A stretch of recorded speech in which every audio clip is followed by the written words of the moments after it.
Halo semuanya, perkenalkan kami dari kelas B. Saya Azizah Dinda Saning Tias dengan NIM akhir 067. Saya Rita Novia Diwati dengan NIM akhir 014. Saya Sukma Khairul Putri dengan NIM akhir 026. Oke, jadi kali ini kita mau bahas apa sih sebenarnya? Nah, kita di sini temanya mau bahas entertainment Jepang. Kalau entertainment tradisional, ada nggak yang menurut kalian menarik atau yang kalian suka gitu?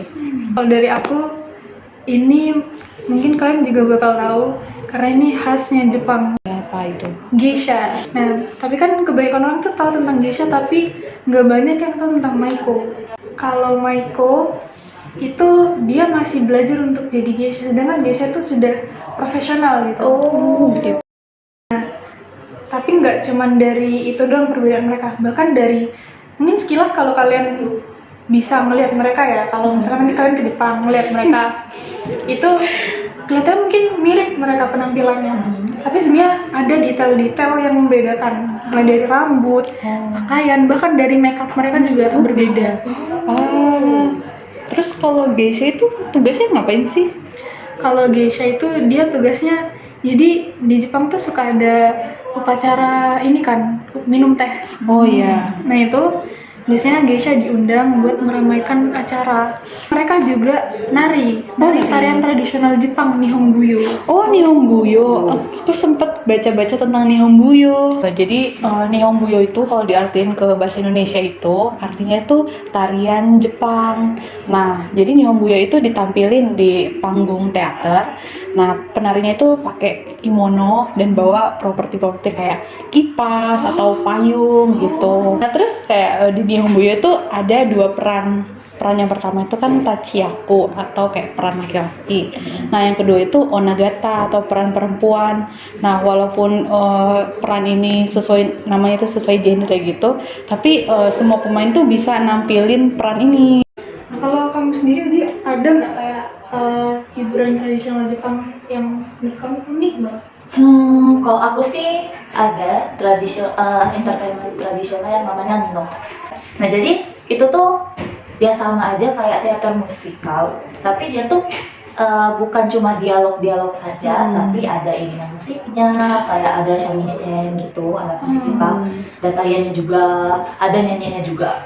Nah, terus di No ini juga memiliki 5 karakter yang yang punya cerita-ceritanya sendiri, dan mereka juga itu pakai topeng. Oh, ada 5. Ada 5. Paling suka ceritanya Shuramono. Shuramono. Nah, jadi Shuramono ini ceritanya tuh kayak dia ini seorang prajurit, udah kayak berperang, kayak berjuang di perang, tapi akhirnya tuh dia malah jatuh ke alam Shura. Nah, jadi alam Shura ini itu dunia yang di antara surga sama neraka. Nah, itu berdasarkan filosofi budaya tentunya. Jadi akhirnya pas dia jatuh ke alam Shura ini, dia tuh malah kayak berperang mati-matian di sana tanpa adanya keselamatan. Jadi dia terjebak di dunia itu. Nah, aku tuh juga sempet tahu ada yang mirip kayak No gitu, namanya Kabuki. Jadi dia juga kayak drama teater musikal gitu. Tapi kalau kamu tadi pakai topeng ya? Iya, topeng. Nah, sedangkan Kabuki itu dia wajahnya dilukis. Terus dia juga dulunya itu diperankan oleh cowok cewek kan. Nah, tapi semenjak pemerintahan zaman Edo itu sudah dilarang wanita untuk main di Kabuki. Jadi semua pemainnya itu full cowok. Iya, nah di Kabuki sendiri kan walaupun dia tuh ada peran ceweknya juga, tapi itu diperankan sama cowok. Itu menariknya. Tapi sampai sekarang tuh Kabuki masih ada nggak sih? Masih. Dia benar-benar masih dijaga. Dia ada tempat khususnya Ada. di Ginza, Tokyo. Di itu namanya itu Kabukiza. Gedungnya atau kayak bangunannya itu masih bagus, terawat banget. Oh, wow. Padahal dia udah ada sejak 100 tahun yang lalu. Wow. Nah, setauku ya, kalau entertainment tradisional ini juga ada yang mirip loh sama yang di Indonesia. Oh iya. Kalian pasti tahu kan wayang? Oh, Iya, tahu. Nah, itu ada yang mirip. Namanya itu Bunraku. Oh, Bunraku. Ya, itu kayak teater boneka tradisional Jepang juga. Nah, Tapi ya kalau boneka tuh bonekanya dibuat dari kayu. Iya. Dan itu besar banget.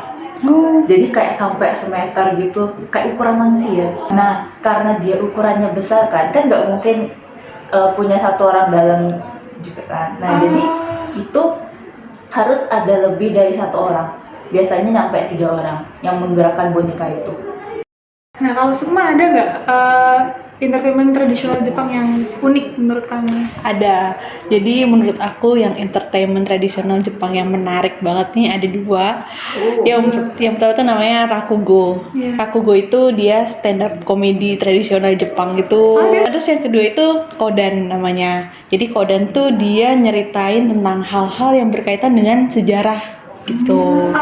Nah, orang-orang tuh sering menganggap kedua entertainment ini tuh sama karena sama-sama dibawain sama satu orang gitu kan. Nah, terus juga mereka tuh tampil di posisi duduk seiza gitu. Jadi kalau Rakugo itu kan dia tampil di posisi seiza gitu aja kan. Nah, sedangkan kalau Kodan tuh dia di depannya tuh ada meja kecil gitu buat saat tampil. Nah, namanya itu Sakudai. Nah, jadi si Sakudai ini tuh dia fungsinya buat naruh properti-propertinya si Kodanshi, si pembawa cerita Kodan ini gitu. Jadi kalau di Rakugo itu kebanyakan diisi sama laki-laki, pembawa ceritanya itu laki-laki. Sedangkan kalau Kodan itu dia didominasi sama perempuan. Jadi ternyata banyak banget ya hiburan tradisional Jepang yang aku sendiri baru tahu dari kalian Iya, gitu. benar. Iya, Banyak ternyata banget. banyak banget.